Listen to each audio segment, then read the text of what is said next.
எல்லாருக்கும் வணக்கம். கடமையை செய், பலனை எதிர்பார்க்காத. அவருக்கு மட்டும் நான் ஸ்பெஷலா வந்து பண்ணி கொடுத்துட்டு போவேன். தமிழ் வேற யாருக்கும் பண்ண மாட்டேன். அவர் கூப்பிட்டா வருவேன், தலைவர் கூப்பிட்டா வருவேன், சாங் பண்ணிட்டு போவேன்.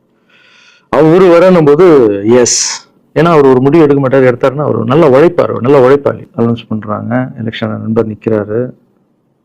ரிசல்ட் அன்னைக்கு டோட்டலா மாறுது எல்லாமே. அப்படியே தலைக்கீழே ஆகுது, புரட்டி போடுறாரு சரித்திரத்தை. வேறம்மா முதல்ல தெரிஞ்ச எங்க அம்மாவை தான். எனக்கு ரொம்ப ஆசையாயிடுச்சுன்னா எங்க அம்மா மேல நம்பிக்கையான ஆள் வந்தா போடுவாங்கம்மா, நல்லவங்க எல்லாம் வரலாமா, புரிஞ்சுக்கம்மா, என்ன விடுமா. இப்ப என்னம்மா சொல்ற அப்படின்னு கேட்டேன். முதல் முறையா எங்க அம்மா முகத்துல ஒரு சிரிப்பை பார்த்தேன். ஆமா கண்ணா, அந்த பிள்ளை எல்லாத்தையும் மாத்திருச்சு, இவ்வளவு பெரிய வெற்றி வரணும் எதிர்பார்க்கலப்பா. என் ரசிகர்கள் கேட்கிறேன், நான் அரசியலுக்கு வரலாமா? இதை பார்த்துட்டு இருக்கவங்களுக்கு, இந்த மக்களை கேட்கிறேன், நான் அரசியலுக்கு வரலாமா? அந்த தகுதி எனக்கு இருக்கா? நீங்களும் சொல்லுங்க. இந்த வீடியோ பார்த்துட்டு இருக்கவங்க